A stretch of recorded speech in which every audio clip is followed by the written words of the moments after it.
بسم اللہ الرحمن الرحیم حامدا و مصلیا و مسلما اما بعد۔ ناظرین محترم، آج آپ حضرات کے سامنے فضائل و مناقب پیش کیے جا رہے ہیں حضرت ابو سفیان رضی اللہ تعالی عنہ کے۔ آپ کا اصل نام صخر بن حرب ہے، لیکن آپ اپنی کنیت ابو سفیان کے نام سے ہی مشہور و معروف ہیں۔ دوسری کنیت آپ کی ابو حنظلہ بھی ہے۔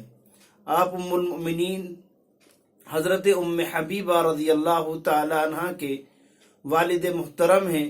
اللہ کے رسول صلی اللہ تعالی علیہ وسلم سے قرابت داری کے باوجود بہت تاخیر سے اسلام میں داخل ہوئے ہیں۔ قریش مکہ کی سرداروں اور مکے کے ذہین اور با اثر شخصیات میں آپ کا شمار ہوتا ہے۔ آپ غزوہ بدر میں قریش کے بڑے بڑے سردار جب تہہ تیغ کر دیے گئے تو غزوہ احد اور غزوہ خندق میں انہوں نے ہی مشرکین مکہ کے لشکروں کی قیادت کی۔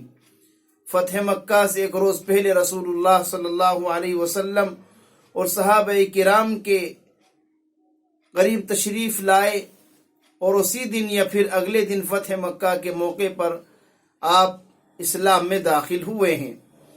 حضرت ابو سفیان نے اپنے کفر کے زمانے میں اسلام اور مسلمانوں کی خوب مخالفت کی تھی، لیکن اسلام لانے کے بعد اسلام کی حمایت میں غیر معمولی قربانیاں دے کر اس کی تلافی کر دی۔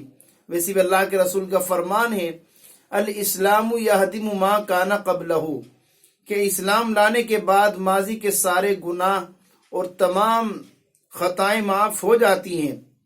کفر کے زمانے میں بھی انہوں نے ابو جہل یا ابو لہب کی طرح اللہ کے رسول علیہ السلام اور عام مسلمانوں کو تکلیفیں نہیں پہنچائی تھیں۔ ایمان لانے کے بعد غزوہ حنین اور غزوہ طائف میں شرکت کی۔ غزوہ طائف میں تو ان کی ایک آنکھ بھی چلی گئی تھی۔ اس موقع پر اللہ کے رسول نے فرمایا تھا، اگر تم چاہو تو میں اللہ سے دعا کروں تاکہ تمہاری آنکھ درست ہو جائے، ورنہ اس کے بدلے میں اللہ تم کو جنت عطا فرمائے گا۔ ابو سفیان رضی اللہ تعالیٰ عنہ نے عرض کیا، یا رسول اللہ، مجھے جنت چاہیے، اور آنکھ کی تکلیف اور اس کے ضائع ہونے کو برداشت کر لیا۔ ان کی دوسری آنکھ بھی غزوہ یرموک میں اللہ کے راستے میں کام آ گئی تھی اور بالکل نابینا ہو گئے۔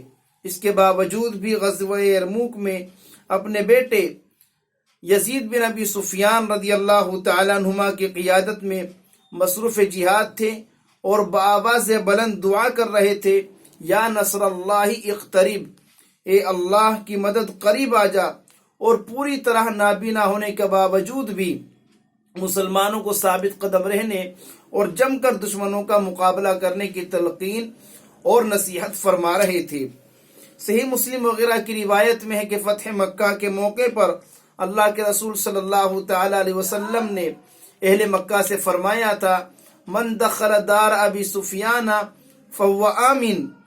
مشہور تابعی حضرت ثابت بنانی فرماتے ہیں، اللہ کے رسول کی جانب سے دار ابی سفیان کو یہ شرف اس لیے عطا کیا گیا تھا کہ مکے کے زمانے قیام میں اللہ کے رسول نے بھی اس گھر میں مشرکین مکہ کی ایذا رسانیوں سے بچنے کے لیے پناہ لی تھی۔ صحیح مسلم کی ایک روایت میں بھی مذکور ہے کہ حضرت ابو سفیان رضی اللہ تعالیٰ عنہ نے ایمان لانے کے بعد اللہ کے رسول سے عرض کیا، یا رسول اللہ، جس طرح زمانے کفر میں نے کفار کے لشکروں کی قیادت کی ہے، میرا دل چاہتا ہے کہ میں اسلامی لشکر کی بھی قیادت کروں۔ اللہ کے رسول علیہ السلام چونکہ ان کی قائدانہ صلاحیت سے واقف تھے، اس لیے آپ علیہ السلام نے ان کی یہ درخواست قبول فرما لی۔ ان کے صاحبزادے حضرت یزید بن ابی سفیان اور حضرت امیر معاویہ رضی اللہ تعالی عنہما بھی ایمان لانے کے بعد اسلام کے بہترین خادم اور مسلمانوں کے قائد بنے۔ یزید بن ابی سفیان بھی فتح مکہ کے دن ایمان لائے تھے۔ ایمان لانے کے بعد بہت سے معرکوں میں شرکت کی۔ ملک شام اور اس کے اطراف کے بہت سے علاقوں کو فتح کرنے میں ان کی حربی صلاحیتوں کو کافی دخل رہا ہے۔ وفات حضرت ابو سفیان رضی اللہ تعالیٰ عنہ کی وفات خلافت عثمانی کے دور میں ہوئی ہے۔ یہ مشہور تاریخ اور مختصر سے فضائل۔ حضرت ابو سفیان رضی اللہ تعالیٰ عنہ کے اصل نام صخر بن حرب ہے اور کنیت ابو حنزلہ اور ابو سفیان ہے۔ فتح مکہ کے موقع پر آپ اسلام میں داخل ہوئے ہیں اور اللہ کے رسول علیہ الصلاۃ والسلام نے فتح مکہ کے موقع پر ان لوگوں کو پناہ دی تھی اور ان لوگوں کی پناہ کا اعلان کر دیا تھا جو حضرت ابو سفیان رضی اللہ تعالیٰ عنہ کے گھر میں داخل ہو جائے۔